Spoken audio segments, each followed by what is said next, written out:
বেসরকারি শিক্ষক নিবন্ধন কর্তৃপক্ষ এনটিআরসির আজকে বেশ কয়েকটি রিপোর্ট প্রকাশিত হয়েছে।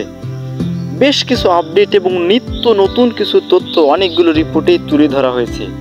অন্যতম একটি রিপোর্ট আজকে করা হয়েছে, যেখানে বলা হয়েছে যে শিক্ষক নিবন্ধনের গণবিজ্ঞপ্তিতে যে আবেদন হবে সেখানে কোনো বয়সসীমা থাকছে না, এরকম একটি রিপোর্ট প্রকাশিত হয়েছে। আমি এখানে পরিষ্কারভাবে বলতে চাই, এই কথার অর্থ এটা নয় যে 35+ যারা হয়ে গেছেন তারা আবেদন করতে পারবেন।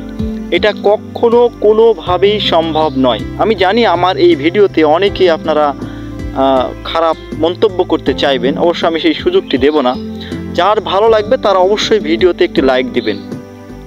এখন কথা হচ্ছে, এতগুলো রিপোর্ট হয়েছে, এতগুলো কর্মকর্তা মতামত দিয়েছে, আমি বলবো যে এরকম যদি 1000 রিপোর্টও হয় এবং 1000 কর্মকর্তা যদি এভাবে মতামত দেয়, তবুও এটি সম্ভব নয়। এটি তখনই সম্ভব হবে যখন 1 বছরের মধ্যে একটি নিয়োগ প্রক্রিয়া একদম প্রিলি থেকে শুরু করে গণবিজ্ঞপ্তি পর্যন্ত 1 বছরের মধ্যে যদি শেষ করা যায়, তখনই কেবলমাত্র এই শর্তটি বাস্তবায়ন করা সম্ভব হবে। একজন শিক্ষককে আপনি 40 বছর বয়সে নিয়োগ দিবেন, সেই ক্ষেত্রে এমপিওতে একটি শর্ত আছে যে এমপিও করতে গেলে কিন্তু 35 বছরের মধ্যে হতে হবে। এবং আরেকটি ব্যাপার হচ্ছে, একজন শিক্ষক কত বছর চাকরি করবেন, তারপরে তার অবসরের ভাতা, অন্যান্য আরও অনেক বিষয় জড়িত রয়েছে।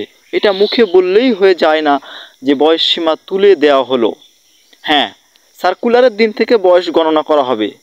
সেই ক্ষেত্রে যখন সার্কুলারটা 1 বছরের মধ্যে পুরো কার্যক্রম শেষ করা যাবে, যতদিন পর্যন্ত আমি বলবো 6ষ্ঠ গণবিজ্ঞপ্তিতে এই শর্তটি কোনোভাবেই প্রয়োগ হবে না, হওয়া সম্ভব নয়। আমি আজকে গ্যারান্টি দিয়ে বলে দিলাম, দেখবেন এইটা আগামী মিটিংয়ে গেছে, আর একটু উপরে গেছে ফাইল, তারপরে ডিসমিস হয়ে বিদায়। শুধুমাত্র কিছু ভিউ হলো, কিছু লোক টেনশানে পড়লো, এই আর কি।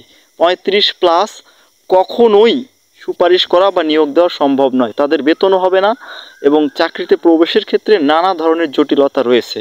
হোক নিউজ, তাতে কোনো অসুবিধা নাই, কিন্তু এটি এই মুহূর্তে বাস্তবায়নযোগ্য কোনোভাবেই নয়। ধন্যবাদ।